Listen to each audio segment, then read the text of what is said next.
మనం చేద్దాము. ఒక సహాయం నిమిత్తమై ఒక చిన్న ప్రార్థన చేస్తాను నేను. ఈలోపు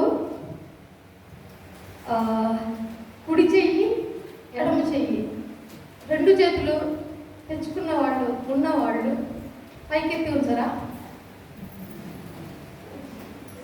మా అన్నకు లేవు రెండు చేతులు, అలానే ఉంచండి. నేను ప్రార్థన చేస్తున్నాను.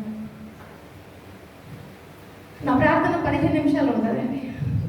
మహాగరుడ, మహోన్నతుడ, దేవా మీకు స్తోత్రం తండ్రి. ఇంతవరకు మీకు కృపలో మమ్మల్ని అందరినీ కాచి కాపాడి బలపరుస్తూ దేవా మీ రెక్కల చాటును ఆశ్రమిస్తూ నడిపించిన విధానాన్ని బట్టి మీకు వందనాలు స్తోత్రాలు తండ్రి. ఈ దినాన ఇలాగున నిలబెట్టడం మీ యొక్క ప్రణాళికను గ్రహిస్తూ ఉన్నాము, విశ్వసిస్తూ ఉన్నాను. అందుని బట్టి మీకు వందనాలు స్తోత్రాలు తండ్రి. ఈ యొక్క సమయంలో ఇక్కడ నిలబడి తండ్రి మాట్లాడుతుండగా నా తరపున మీరు మాట్లాడమని వేడుకుంటా ఉన్నాను. దేవా నా నోటికి బుర్రగా ఉండి నాకు సహాయం చేసి మీ బిడ్డలతో మాట్లాడమని, కృప చూపించమని, మీ ఆత్మ ద్వారా నన్ను నడిపించమని నజరేయుడైన యేసుక్రీస్తు నామమున ప్రార్థించి అడిగి వేడుకుంటున్నాను తండ్రి. ఆమేన్. నేను దించమని చెప్పలేదండి, నేను ఆమేన్ అన్నాను, మీరు దించేశారు. ఓకే, ఎన్ని నిమిషాలు అయిందండి? ట్రై చేసి ఎన్ని నిమిషాలు అయింది? ఎన్ని నిమిషాలు అయిందండి? మీరు నాకు సమయం కొంచెమే ఇచ్చారు. మీరు ఆన్సర్ సరిగ్గా చెప్తే మళ్ళీ ఆ టైం నేను తీసుకుంటా. మీరు తిట్టుకున్న నాకు సంబంధం లేదు, నేను హైదరాబాద్ వెళ్ళిపోతా కాబట్టి. ఎంత టైం తీసుకున్నానండి? 1-2 minutes అంట. ఓకే, 2 నిమిషాలు కూడా మనం థ్యాంక్స్ అండి, థ్యాంక్ యూ. 2 నిమిషాలు కూడా మనము చెయ్యి పైకి ఎత్తలేకపోయాం కదా, 2 నిమిషాలు కూడా ఉంచలేకపోయాం కదా. మరి ప్రభువు సిలువలో ఎంతసేపు ఉంచాడు? ఆయన చేతులు ఎంతసేపు వేలాడాయి కదా. ఆయన హెల్తీగా ఉన్నారు, అందరు ఆరోగ్యంగా ఉన్నారు కదా. ఇంకా నాకే అనారోగ్యం ఉంది, నేను ఎత్తలేదనుకోండి.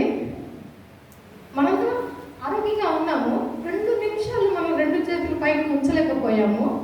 మరి దేవాది దేవుని పరిస్థితి ఏంటి?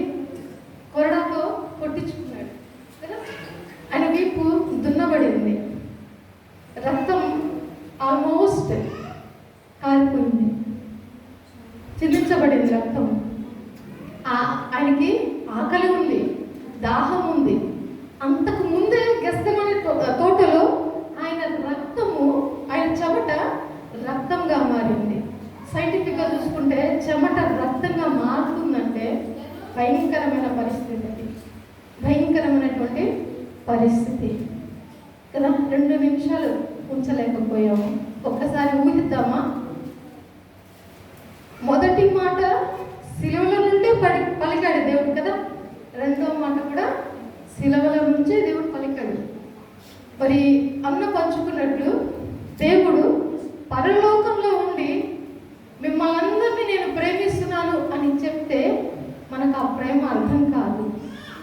అలాగే ఆ ప్రేమను క్రియలలో చూపించవలసిన అవసరత ఉంది. ఆయన రక్తం చిందించి దాని కొరకు ఎవరినో పంపించలా, మళ్ళీ ఇంకొక ఆదాముని సృష్టించి పంపించలా, ప్రవక్తలను పంపించలా.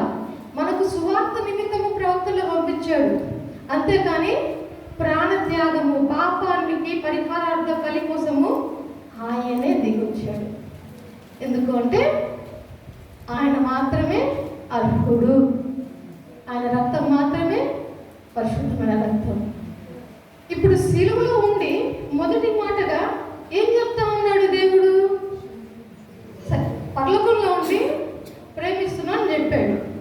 సిలువలో ఉండి ఏం చెప్పాడు? మొదటి మాట, వీళ్ళేం చేస్తున్నారు, వీళ్ళకి తెలియదు, వీళ్ళని క్షమించు. క్షమించమని ఎవరు చెప్తా ఉన్నాడు? తండ్రి.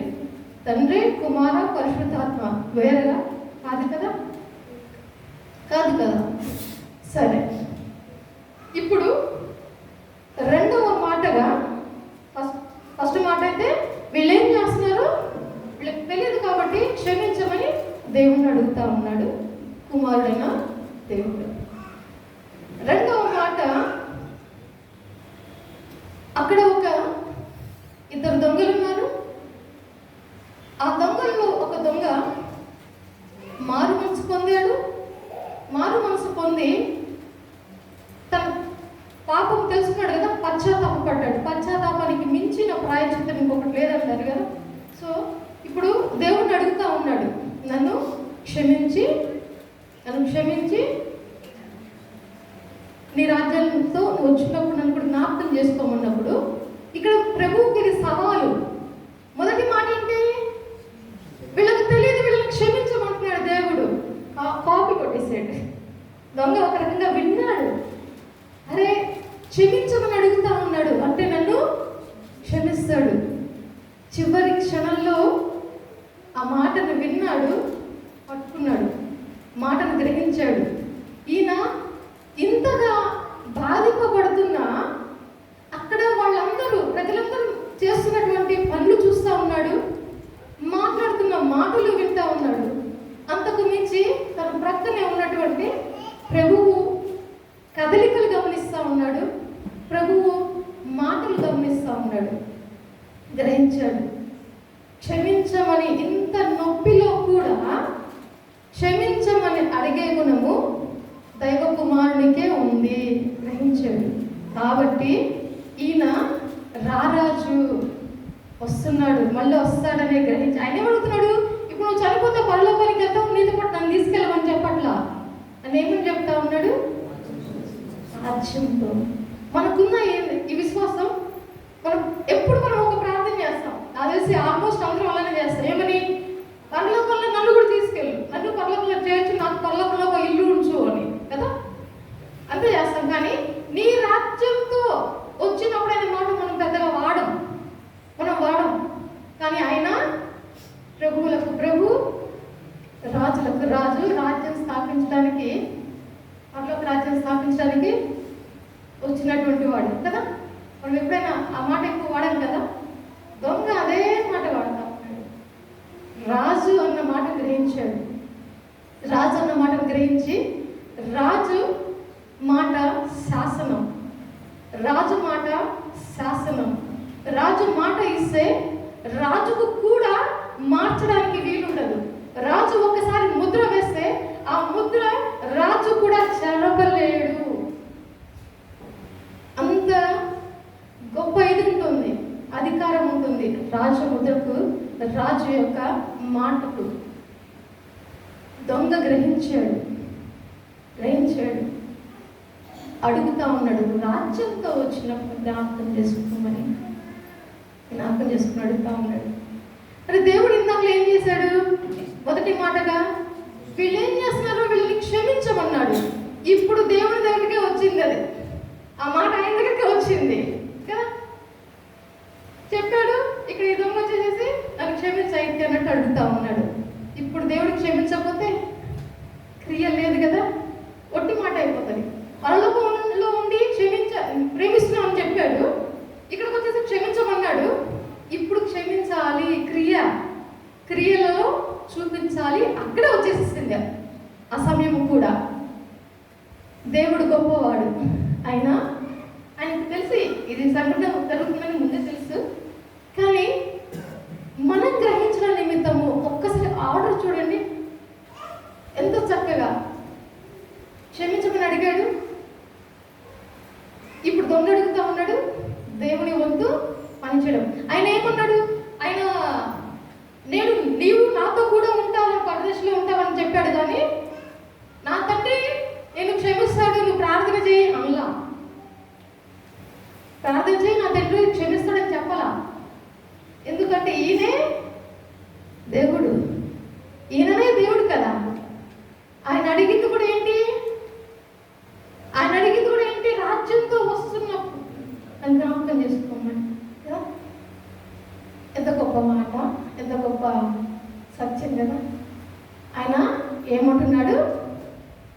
నేడు నీవు నాతో కూడా పరదేశంలో ఉందమని నిశ్చయముగా నీతో చెప్పుచున్నాను నేను.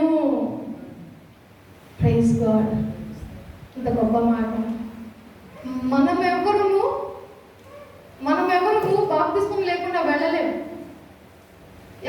వెళ్ళగలం, మనకు అవకాశం ఉంది. అక్కడ ఈ యొక్క దొంగ విషయానికి వచ్చినప్పుడు చూస్తే ఆ యొక్క దొంగ తన యొక్క కన్నీటితోనే దొంగకు బాప్తిస్మం అయిందేమో అనుకుంటా నేను. అంతగా గ్రహించదు. ఇద్దరు దొంగలు ఉన్నారు పక్కన కదా, కుడివైపు ఒకళ్ళు, ఎడమ వైపు ఒకళ్ళు, ఇద్దరు ఉన్నారు. ఎడమ వైపు ఉన్నటువంటి దొంగ ఏమని చెప్తా ఉన్నాడు? ఎడమ వైపు ఉన్నటువంటి దొంగలో ఉన్నటువంటి ఆలోచనలు ఏంటి అంటే, ఇది మనందరిలో ఎక్కువగా ఉంటుంది. అతను కూడా అందరు చెప్పేది వింటా ఉన్నాడు, దేవుణ్ణి గమనిస్తూ ఉన్నాడు, దేవుడు మాట్లాడేది కూడా వింటా ఉన్నాడు. కానీ ఏమంటున్నాడు? కింద వాళ్ళు చెప్పినంత విని, నువ్వు రాజులకు రాజు అంట కదా, యూదుల రాజు అంట కదా, నువ్వు ఎన్నో అద్భుత కార్యాలు చేశావంట కదా, అయితే ఇప్పుడు నిన్ను నువ్వు రక్షించుకొని మమ్మల్ని రక్షించమని చెప్తా ఉన్నాడు. ఏం అవసరం ఉంది ఆయనకి? ఏం అవసరము? ఎప్పుడైనా దేవుడి కోసం నువ్వేమన్నా సిలువ ఎత్తావా? లేదా ఎప్పుడైనా ఆయన గురించి ప్రకటించావా? ఆయన గురించి మాటలు ఎవరికైనా చెప్పావా? ఆయన ప్రేమను ఏమన్నా ప్రకటించావా? పోనీ అసలు ఆయన తెలుసా? ఆయన ఎరిగి ఉన్నారా? ఇక్కడ చూస్తా ఉన్నాడు, అధికారంగా అడుగుతా ఉన్నాడు. ఏంటి? తప్పు చేసింది కాకుండా ఏమని అడుగుతా ఉన్నాడు? నిన్ను నువ్వు రక్షించుకొని నన్ను రక్షించు. మనం కూడా చాలాసార్లు అడుగుతాం, దేవుడివి కదా నన్నెందుకు పుట్టించావు? నీకు అన్ని సాధ్యమే కదా, చెయ్యమని చెప్పేసి. స్వార్థం కదా. ఎవరు మనం ఆ మాట అడగడానికి అర్హత లేదు కదా మనకు. ఆ దొంగకి ఏమైనా అర్హత ఉందా? గ్రహించలేదు. పశ్చాత్తాపాన్ని గ్రహించలేదు. రాజుల రాజుని గ్రహించలేదు. రెండవ వాడు గ్రహించాడు ఆ మాట. ఈ యొక్క మరి మొదటి దొంగ అతనికి ఉన్నటువంటి ఆశ వలన అతనికి అవసరం అంటే ఇప్పుడు అక్కడి నుంచి తను రక్షించబడాలి, మరణం నుంచి తప్పించబడాలి అనుకున్నాడు. అయితే సత్యాన్ని గ్రహించలేదు. తన యొక్క అవసరము తనకు ఆశ పుట్టించింది. ఆ ఆశ ద్వారా తనకు మరి ఆశ ద్వారా పాపం చేస్తా ఉన్నాడు. దేవుడి దగ్గరనే ఇష్టం వచ్చినట్టు దూషించినట్టు మాట్లాడుతూ ఉన్నాడు. తరువాత ఆ పాపము నరకానికి తీసుకువెళ్ళింది మొదటి దొంగను, ఎడమ వైపు ఉన్న దొంగను. కుడివైపు ఉన్న దొంగ విషయంలో మనం చూసినట్లయితే ఈ దొంగ కూడా దేవుడి గురించి తెలియనంత వరకు దూషణ ఉంది, పొరపాటు పడ్డాడు. తెలిసిన తరువాత కన్నీటితో పశ్చాత్తాపడ్డాడు. పశ్చాత్తాపడిన తరువాత అతను కనికరింపబడి క్షమించబడి అదే రోజున దేవాతి దేవునితో కలిసి పరదేశంలోకి అడుగు పెట్టాడు. అదే దినాన ఒక బధన్యత కదా, ఒక బధన్యత. మనం కూడా మన యొక్క జీవితంలో మనకు కుడి ఎడమలు రెండు ఉంటాయి. ఈ రెండు స్వభావాలు మనకు కూడా ఉంటాయి. మనం బ్యాలెన్స్ చేసుకుంటా ఉండాలి. ఏది మనము డెవలప్ చేసుకోవాలి. కుడి వైపు ఉన్నటువంటి దొంగలో ఉన్నటువంటి లక్షణమా, ఎడమ వైపున ఉన్నటువంటి దొంగలోని లక్షణమా? ఖచ్చితంగా రెండు మనలో ఫైట్ చేసుకుంటూనే ఉంటాయి. మనము కుడివైపు ఉన్న దొంగని ఆ తనలో ఉన్నటువంటి లక్షణాన్ని పశ్చాత్తాపం ప్రతిదినం మనకు పశ్చాత్తాపము అవసరము. ఏ పాటి వారం అండి దేవుడు మనల్ని క్షమించడానికి కదా. అంత పెయిన్లో ఉండి కూడా ఆయన క్షమించాడు. ఏ మాత్రము అర్హత లేదు మనకు, కొంచెం కూడా అర్హత లేదు. మన కోసం ఆయన దిగి వచ్చాడు, కొలువు చేశాడు. ఆయన మనల్ని ప్రేమించి పరలోకాన్ని విడిచి తన మహిమలోకి మనల్ని తీసుకువెళ్ళడం నిమిత్తమై మన కోసం వచ్చాడు. పాపులం కదా, అబద్ధికులం, చిన్నప్పుడు దొంగతనాలు కూడా చేస్తుంటాం కదా. ఆలోచన చేయండి. ఈ క్షణాన్ని మరొక్కసారి అందరం రక్షణ తీసుకున్నాం, బాప్తిస్మం తీసుకున్నాం. తప్పు చేయకుండా ఉంటా ఉన్నామా? పొరపాటు చేయకుండా ఉంటా ఉన్నామా? దేవుని విషయంలో ఒకసారి గమనిద్దామా? అందరము ఒక్క నిమిషము కళ్ళు మూసుకోండి. ఒక నిమిషము ఆ దేవాది దేవుణ్ణి ఒక్కసారి మన యొక్క అంతరంగంలో తలుచుకుందాం. ఆ సిలువలో వేలాడుతున్న దేవుణ్ణి మీ యొక్క కళ్ళ ముందు ప్రత్యక్షపరచుకోండి. అడుగుదామా? మరొక్క మారు క్షమించు తండ్రి. ఆ సిలువలో ఆ మేకు నా కొరకు ఉండాల్సింది. ఆ మేకులు నీ కోసం కాదు తండ్రి, అవి నా మేకులు, నాకు కొట్టబడాల్సిన మేకులు. దొంగ ఎలాగనైతే అడిగాడో అలాగనే ఈరోజు నేను కూడా అడుగుతా ఉన్నాను, నన్ను క్షమించు, నన్ను క్షమించు, నన్ను క్షమించు. కొలువు చేసి ప్రేమించినావు, కోరదగినది ఏముంది నాలో, స్వార్థమెరుగని సాత్వికుడా,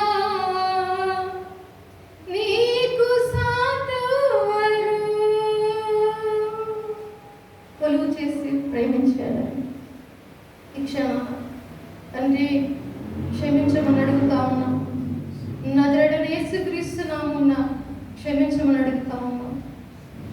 సహాయం చేసి నడిపించమని, కృప చూపించమని, మీరు చేసిన కార్యాలను బట్టి మీ నామాన్ని మహిమపరుస్తూ నజరేయుడైన యేసుక్రీస్తు నామమున ప్రార్థించి అడిగి పెట్టుకుంటున్నాను తండ్రి. ఆమేన్.